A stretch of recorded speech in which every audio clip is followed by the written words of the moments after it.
اس کے بعد ہے کیا ٹی وی میں جاندار کے فوٹو کے ساتھ اسلامی پروگرام کرنا جائز ہے؟ حالانکہ پاکستان اور بنگلہ دیش کے بعض علماء دیوبند اس کو جائز کہتے ہیں۔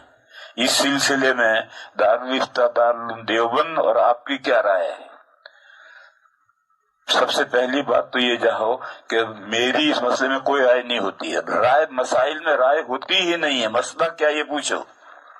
تو آپ یہ پوچھیں کہ دارالعلوم دیوبند کے دارالفتہ کی کیا رائے ہے یا دارالفتہ کا کیا فتویٰ ہے، یہ تو مسئلہ پوچھ سکتے ہو، لیکن مجھ سے پوچھو کہ آپ کی کیا رائے ہے، مسائل میں کیا رائے ہوتی ہوگی، واٹ یور اوپینین، آپ کی کیا رائے ہے۔ مسائل میں اوپینین نہیں ہوتی ہے، کوئی رائے نہیں ہوتی ہے۔ مسائل میں تو جو کتاب میں مسئلہ ہے وہ مجھے بھی ماننا ہے، آپ کو بھی ماننا ہے۔ تو دارالعلوم دیوبند کے دارالفتہ کا کیا فتویٰ ہے اور کیا رائے ہے یہ تو آپ پوچھو۔ باقی یہ جو علماء دیوبند پاکستان کے اور بنگلہ دیش کے کہتے ہیں، یہ وہ علماء ہیں جن کو نمایاں ہونے کا شوق ہے۔ البتہ یہ دارالعلوم دیوبند کے دارالفتہ کی کیا رائے ہے؟ دارالعلوم دیوبند کے دارالفتہ کی رائے یہ ہے کہ ڈیجیٹل کیمرے کا فوٹو بھی حرام ہے۔ یہ جو کیمروں میں یہ جو موبائل میں فوٹو کیمرے لگے ہوئے ہیں، یہ جو موبائل میں کیمرے لگے ہوئے ہیں اس کے اندر ایک چپ ہے، وہ ڈیجیٹل کہلاتی ہے، وہ دماغ کہلاتا ہے اس کے اندر فوٹو آتا ہے، ذرات کی شکل میں جمع ہوتا ہے، پھر وہ اس کے بعد میں جب اس کو ڈسپلے کرتے ہیں تو فوٹو بن کر کے اسکرین پر آتا ہے۔ یہ جو موبائل میں ڈیجیٹل کا فوٹو ہے، تمام علماء دیوبند بھی اور دیوبند کے علاوہ دوسرے تمام جو دارالفتہ ہیں سب کہتے ہیں کہ یہ حرام ہے۔ پھر وہی جو ذرات ہیں وہ ذرات تصویر بن کر کے ٹی وی پر آتے ہیں یا موبائل پر نمودار ہوتے ہیں، وہ ذرات نمودار ہوتے ہیں۔ بہرحال علماء دیوبند کے جتنے ہیں اس میں کسی کو یہ اشکال ہو سکتا ہے کہ حضرت مفتی تقی صاحب دامت برکاتہم ہمارے حلقے کے بہت بڑے آدمی ہیں، وہ تو جائز کہتے ہیں، غلط ہے، یہ ان پر تہمت ہے، الزام ہے، جائز ہے۔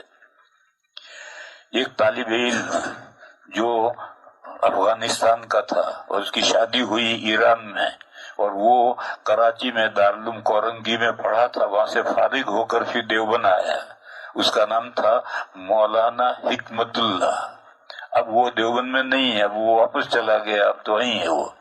اس نے مجھ سے بیان کیا کہ اس نے جس سال دورہ پڑھا، اس سال جب بخاری شریف کا ختم ہوا تو بخاری شریف کے ختم پر مفتی تقی صاحب نے سبق شروع کرنے سے پہلے بہت سخت تقریر کی کہ اگر کسی نے کیمرے سے فوٹو لیا تو اس کا سر پھوڑ دوں گا۔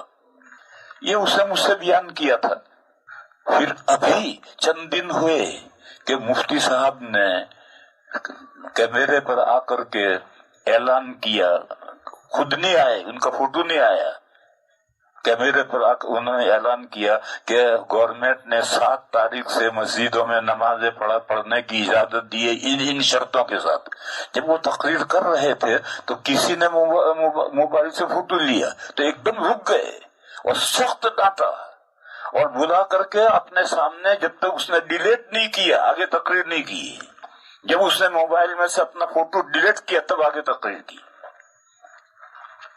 تو یہ جو مفتی صاحب کے نام الزام ہے وہ کیوں ہے کہ مفتی صاحب کیمرے کا ڈیجیٹل کا فوٹو جائز کہتے ہیں؟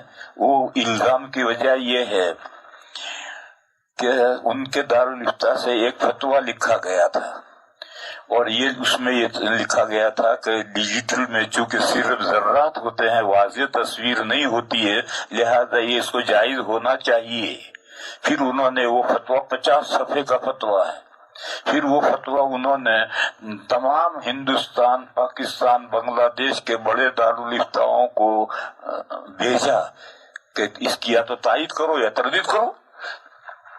انہوں نے غلطی یہ کی کہ یہ بھیجا کمپیوٹر سے، وہ کمپیوٹر سے بھیجا تو ساری دنیا میں عام ہو گیا اور ساری دنیا نے کہا کہ مفتی صاحب کا فتویٰ ہے کہ ڈیجیٹل کیمرہ جائز ہے۔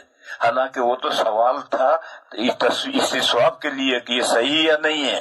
وہ آیا دیوبند میں آیا اور دارالعلوم دیوبند نے بھی اس کا جواب لکھا کہ یہ صحیح نہیں ہے، اور مظاہر العلوم نے بھی اس کی تردید لکھی، اور بنگلہ دیش میں مفتی عبد الرحمان صاحب رحمہ اللہ جن کا انتقال ہوا انہوں نے بھی تردید لکھی. یہ مجھے اتنا یاد ہے. بہرحال دیوبند نے بھی تردید لکھی، مظاہر العلوم نے بھی تردید لکھی کہ یہ جو کیمرہ میں جو ڈیجیٹل ہے اس کا جو فوٹو ہے یہ بھی فوٹو ناجائز ہے، کیونکہ یہ فوٹو دودھ دینے کے لیے ہے، انڈے دے گا. ڈیجیٹل کے اندر ذرے ہیں تو کیا ہوگا، وہ آگے کہیں نہ کہیں تصویر بنے گا، چاہے موبائل میں تصویر بنے یا ٹی وی میں جا کے تصویر بنے. تو جب اس کی غایت نہایت تصویر بنتی ہے تو وہ شروع ہی سے اس کے تصویر کے حکم ہیں.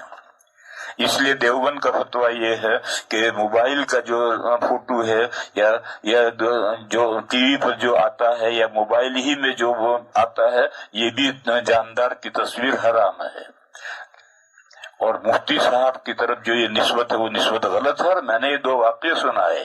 ایک تو ان کے طالب علم کا واقعہ سنا ہے جو دورے کے سال اس نے جو مجھ سے بیان کیا، دیوبند میں بھی آ کر فارغ ہوا ہے اور کئی سال دیوبند میں رہا، اس نے مجھے یہ واقعہ بیان کیا.